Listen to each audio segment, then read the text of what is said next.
Hello, guys. Howdy. Welcome back. Well, actually, I guess not welcome back, because this is going to be the first episode of the new podcast. It is called A Laugh Through History. Ha ha ha. You might ask why? Because we will be laughing through historical events with you. We've got some good ones today. A little bit of Viking history, a little bit of World War I history, dumb stuff with emus, as well as the classic Napoleon versus rabbit story. Of course, you already know about that, but if you don't, Then we shall inform you. continue with us, you know? All right, Mason. What story would we like to jump into right off the bat? I think we were going to start with the emus, right? Emus. Okay. Here's a classic story of what is going on with my men. Yeah, exactly. You know more about this than me. So in 1930, Mason. It was in 1930-ish. Let's call it. It was right after the Australian War. And depression and, famine and all of that fun stuff that happened in world history during that time. Was it the Australian War? Was there an Australian War? Yeah, probably. I never hear about Australian wars. Because, well, they're down under, so we just kind of forget about that. No, this is 1930s, like... Yeah, it was following the Great Depression. That everyone was obviously facing about everything. And I believe this was during World War I. What, 1930? Yeah. Yeah. World War I. They would have been after it, right? Fuck. Let's not sound like idiots. We'll get this right, don't worry. A laugh through history that we don't know. Okay, so After World War I, over in Australia. as you know, the Great Depression happened. Exactly. And the Australians, had another issue on their hands, and that would have been the emus. So, as the story goes, the Australian government wanted to protect all farmers and everything so they can get crops and like growth back again in their agriculture sense.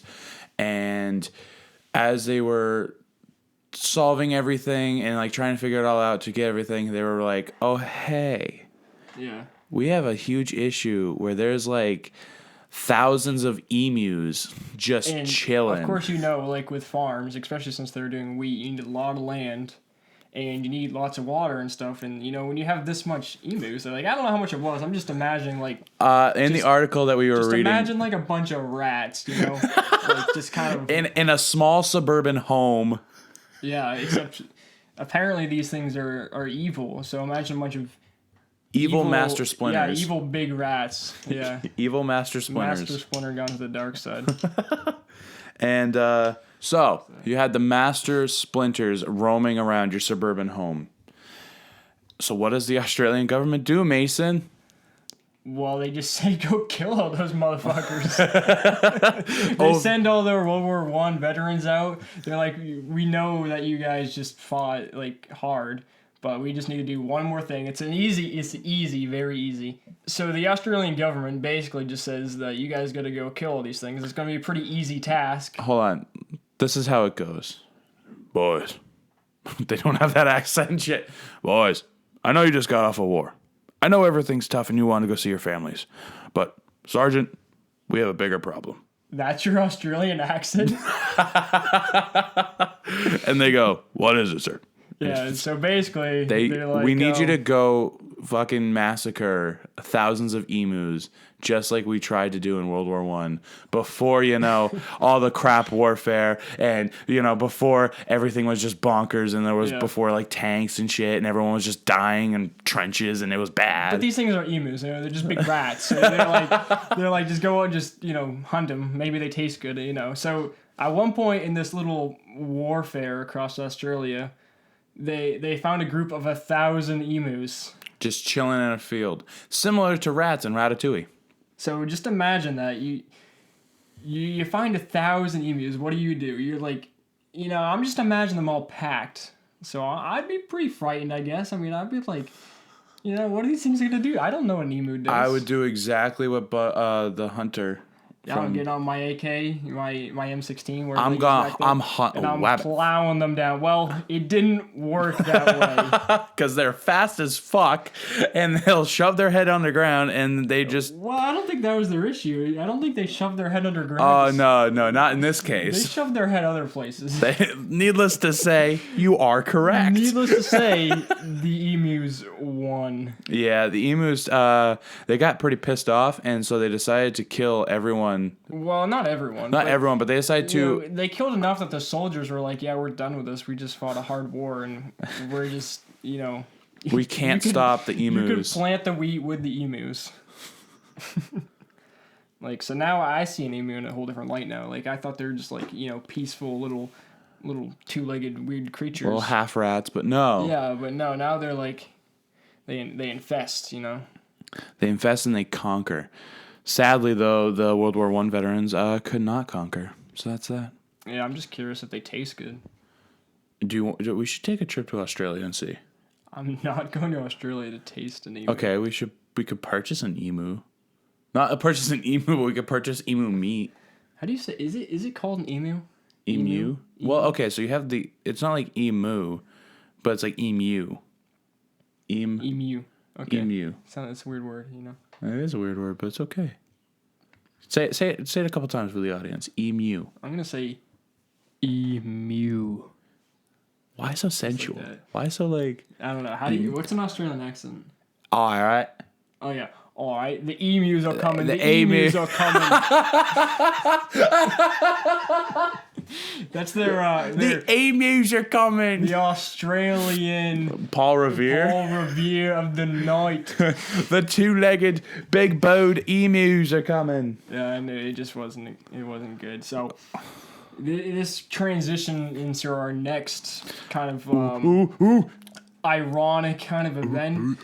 You think of emus, and the first thing I go to is the Vikings, obviously, because they're big and they're strong and they're nothing alike. Yeah, exactly. Of course, thank you. What a great transition. I mean, there's another one lined up, but no, Vikings. No, but these guys, you think of them with the fierce, they're terrorizing. They ride on their ships. They take over. They were. Have you ever seen How to Train Your Dragons? Yeah, exactly. It's exactly like that. Yeah. Hold on. They're hairy. They're big. They take what they see. During the Vikings era, who was also living on Earth? I feel like this is something we should know. Yes. Because we are historians. When did they live? They live year 500 maybe. In episode 2, this is exactly what we're gonna get into. Yeah, maybe we should learn more about. I feel like if we continue this, we're gonna learn more about history. We're exactly. Actually smart, maybe. This is to make you smarter and us smarter. Yeah, so we're learning together. We're learning together. In the next episode, we should definitely think about the Vikings and shit, and because I never know what time were they living with Jesus. Was it after Jesus? Were they living with the dinosaurs, or is it after the dinosaurs? I feel like the Vikings could be very broad, but that's a very good question. We still have Vikings today, don't we? Do we? Well, I think they call themselves Vikings, but not really Vikings. Yeah, they just live in Minnesota and love fucking football. I mean, Vikings are from Norway, right? Yeah. That area, so. Mason, as the story goes, this wonderful Viking man. What was his name again? The Viking named Sigurd. Sigurd the Mighty. The Mighty. He was a slayer. He was a straight up killer. I mean, when they call you the Mighty, you are the shit of the Vikings. You're the shit. Similar to Viking Brian. That's actually where I get my name, by the way. There's a Viking named Brian who was a stone cold killer. Dude, okay. Yeah, Viking Brian, just nobody cares. Oh, great. But Viking Sigurd.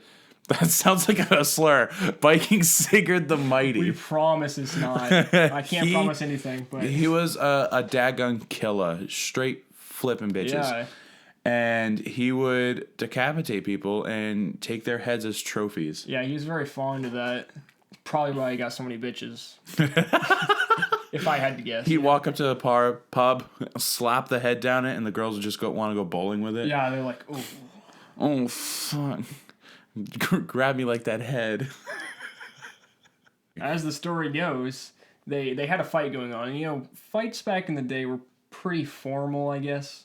A black suit, black tie type of event. You would make arrangements before. So these two sides were we're gonna bring 40 people each, and we're going to just, go after it. We're just going to attack each other with all our might. And this dude, what was his name again? Sigurd. Sigurd. So my man Sigurd, he's like, nah, I ain't bringing 40 people. I'm bringing 80. And the funniest part about all this is that maybe he just didn't have enough horses. He still brings 40 horses, and he just fits 2 people on there. Like, in my opinion, I feel bad for the horses, because these Vikings are big people. I feel bad for horses in any battle, like, before, like, we were using fucking horses even, like, World War II. Fair. And it's like, I feel bad for, like, we have such a huge stock of horses, and we just, like, kept throwing them into battles, and they just kept dying. I mean, they didn't really have much use. I mean, yeah, that's true. It's not like they could fight for us. They True. just kind of, our transport. But anyway, so he fits 2 people on each of these 40 horses. And, of course, 80 against 40. He just crushes them. There's no more to say. He goes in.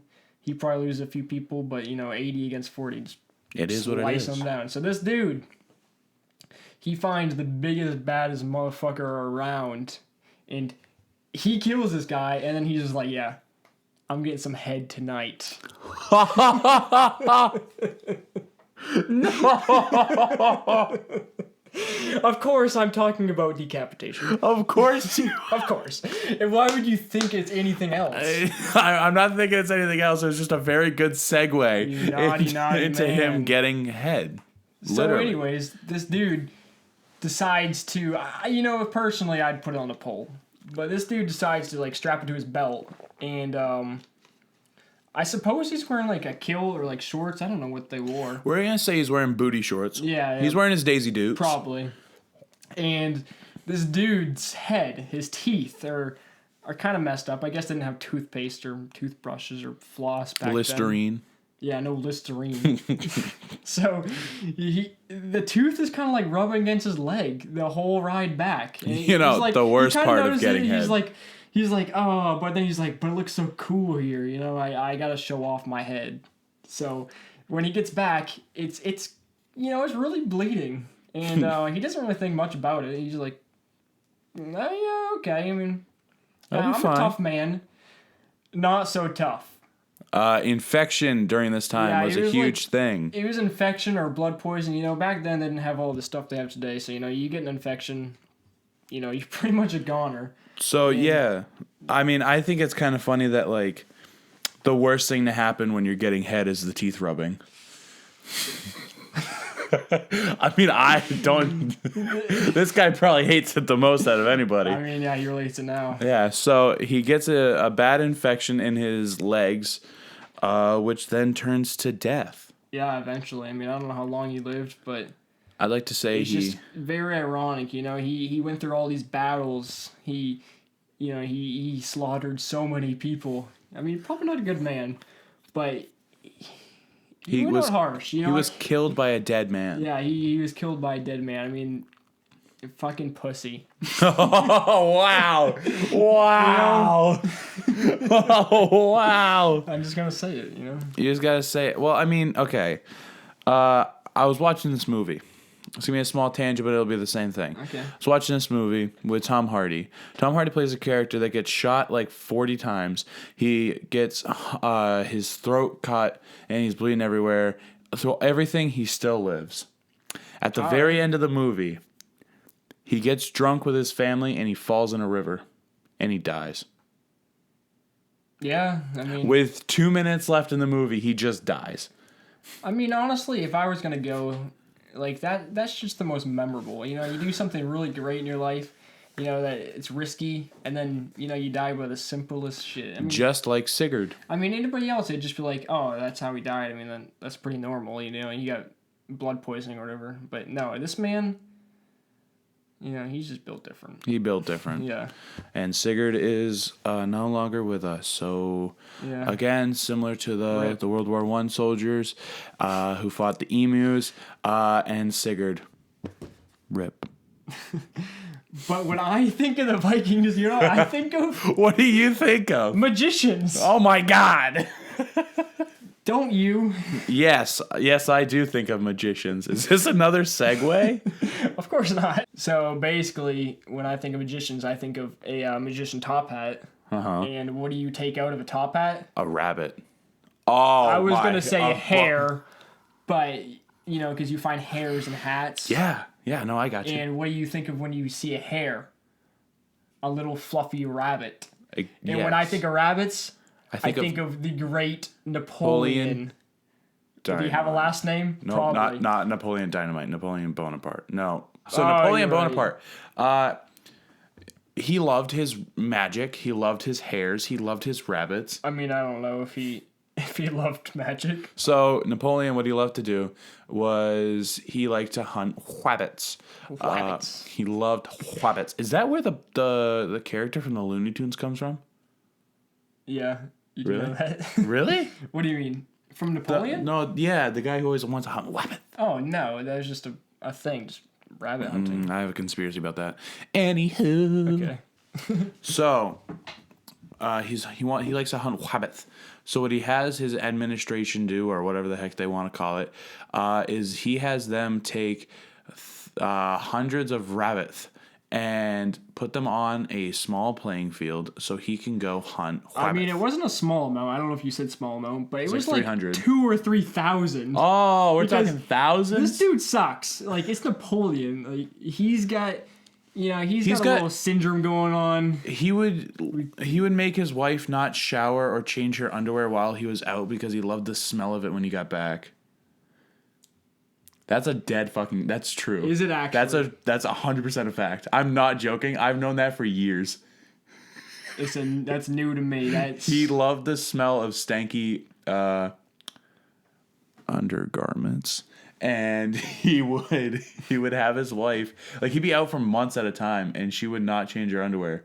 And if she cried, she'd put it in jars to show her love for him. And she'd send him, would she send him her underwear in the mail so he could smell it?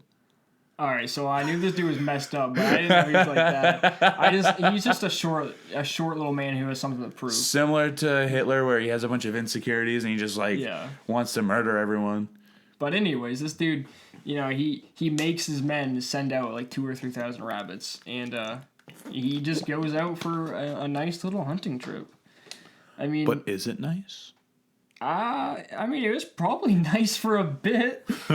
You shoot one rabbit, you shoot another rabbit. I'm just thinking, like, how did they release these things? Like, do they just put like 2,000-3,000 like in cages? They just get like 100 people with like 100 rabbits each. Yes. And 100. Is my math right? No. 10 rabbits. I swear I'm not that dumb. Anyways, so they like release them like around the forest, or they just like put it in like 100 like square foot area, probably 100, just so he can really get them. Like, they put it on a like what field. Difficulty is he like? Does he get to pick his difficulty before? Is it like easy, medium, hard? Do you think the rabbits have a difficulty setting? Well, I'm just saying, like, you say you have like a 200-foot square area and you put like 3,000 rabbits. That's pretty easy. Mm-hmm. And say you make it like a mile. Say you make it like a mile radius, that could be like a medium. Oh, okay. So, you have a good chance of catching these rabbits. But anyways, I don't know how these people did it, but they didn't do it very well because all these rabbits just went after Napoleon. Imagine. It's a dark, stormy night. No storm. Just cut the storm. It's a dark night. You're out there hunting rabbits. Because you're small. It's going to be a nice day, It's a nice, beautiful day. The sun's starting to set. And you tell your men over a radio or a pigeon. I mean, I don't think he had a radio. Okay, he yells. He says, "All right, this is my radio voice. Okay. Release the rabbits." Release the rabbits. And hundreds, thousands of rabbits start charging. You grab your gun. You go, this is my time. It is rabbit time. It's rabbit time. And I don't know what he did. I imagine he just started blasting away. However, Mason, there's never enough bullets for thousands of rabbits. Yeah, plus I can't imagine he had the best gun. He has a musket. He has a musket, and he has to reload it. No. I think they probably did have muskets then. No, they had regular guns. This is after World War... They had muskets. This is not... Napoleon did not live in World War. in any World War era. Okay. He lived in like the 1800s. Oh. He died in 1821. They probably had like some sort of like muskets. Maybe they had like a little bit more advanced, like a barrel that the bullet would spin in to make it more accurate. But either way, like there's no way he's killing all these rabbits. Not enough bullets for all the rabbits. These rabbits must have been smarter than him. Like in a scary horror movie, rabbits, bug-eyed, red, they see blood, they kill. I imagine he had a phobia after this. Oh yeah, everyone would. So anyways, the thousands of rabbits killed Napoleon Dynamite. Well, they didn't exactly kill him. Bonaparte, fuck. They didn't kill him. You know, they just give him a little run for his money, you know. I'm sure he brought a few home. He showed him off. He was like, yeah, I killed these. And then his wife. He probably never mentioned how they almost killed him. I don't imagine this man couldn't do much. I mean, he had some major issues. Like, by his attitude, I'm just imagining that he couldn't even do it. Like, he couldn't lay down his part in the marriage. Really? You don't think that man had some, like, nice skills? And like, no. I'm thinking he was trash. Oh. I mean, he had something to prove. Oh. You know, it's just common facts. He had something to... So you're saying he had a... He had little dick syndrome. Along with his short man syndrome, you know? Okay. I don't know if that's PC, but it's what he had. Man's got tiny cock. I'm just saying, you know. I'm just saying. Is that all the stories for A Laugh Through History, Mason? I think that might be it for today. All the stories for A Laugh Through History. If you have any more ideas for A Laugh Through History, please write them in the comments below. Sure. Send them down there. Tell us what you think. If we should continue this or if we should stop it. I mean, we're going to continue it. Exactly. So, but we'd love to hear it. We love to hear it. So, thank you everybody so much for watching. Yeah, come back next week. It'll probably be more researched. There'll be less of us stuttering around. This is a new topic that we came up with like 2 days ago. So. Exactly. So, please forgive us and enjoy the next episode. Yeah. Peace. Whoa.